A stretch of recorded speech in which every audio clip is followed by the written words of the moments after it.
Sambonana ngenibingelele nginamukele channel eMaswidi Mina Production okubingelelayo ngixolisa ufana kadlo maphansi le enkandla uma ngabe ke uyaqala ukufika le channel ngicela ukuthi ngenze iqiniso lokuthi go subscribe maqedwe bale video ushaye like bese ke uyakhomenta kulolu daba namhlanje nganza kuyithu namhlanje 2022 July 2024 liyabuya enkantolo udaba likaMnumzane Senzo Meyiwa owadlula emhlabeni kaBhlungu ngonyaka ka2014 edutshulwa ebulawa emzini kwalowo wayengentombi yakhe Khumalo eFlosroras. Namhlanje ke liyabuya ke icala enkantolo emva kuka 4 weeks lokhu ke lamiswa uzokhumbula ke nkathi ke limiswa umama uPinki lo waka Vodacom ke oyi forensic besazo testify yakhe kwabuye kwaba nenkinga ke wagcina ke sekuhlehliswa ke kuthathwa sengathi ke kuzoba ke irecess. Namhlanje ke liyabuya ke icala enkantolo kanti ke nathi njengeMaswidi Mina Production sokwenza isiqiniseko sokuthi ke sililandela njengoba ke linjalo enkantolo siphinde futhi ke silokhu sik-update ngakho konke okwenzakalayo sibhanqa ke kanye ke nalo ke icala lokubulawa kaMnumzane aka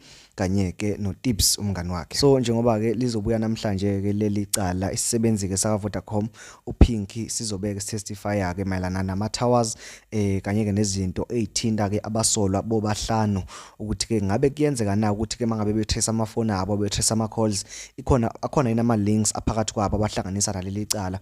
akhona inama links ababeka kule ndawo yesigameko njengoba ke abanye bephika nanokuthi ke babekade bese Flosroras. Yabona nje mangabe ngizokukhumbuza ngamaphuzu xavila kawabeka ngenkathi egcina ukutestify waveza ukuthi ke uaccused number 3 umthobiswa kwaMncube lo mbone esithombeni sakho wayekade ekhona endaweni yase Flosroras ngokwama towers akhe mangabe ke echecka ke trace akhe nefoni yakhe kuyavela ukuthi ke wayekade ekhona endaweni yase Flosroras ngelanga lange 26 kuOctober phinde futhi abone nokuthi accused number 3 wafonela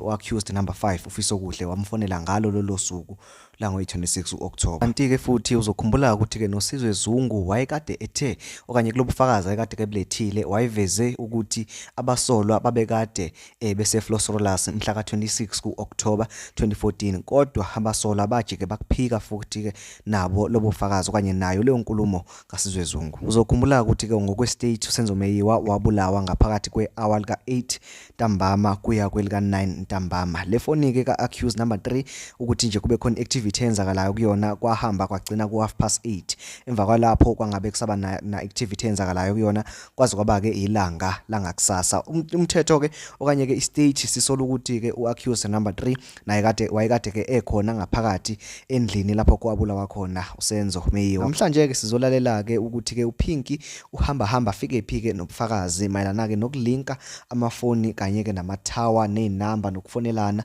nezindawo ukuthi ke abantu okanye ke abasola bekhona yini eduze kwendawo yesigameko nobunye ubufakazi obungaphezulu kwaloba ekade ke sebulethile esikhathini ke esedlule. Nganza kwethu sizozama ukuthi ke lolu daba silethe ngesikhathi senzeka ngalo siphinde futhi ke senza amaqiniso ngalo singawenzi amaphutha. Ngizocela kwena ukuthi ungenze leqiniso nawe lokuthi ucofa subscribe ya like bese uya comment ebese ke sidibana kwi video landelayo uzungakhohlwa ukucofa notification bell ukuze ungeke usale ngaphandle. Ngiyabonga.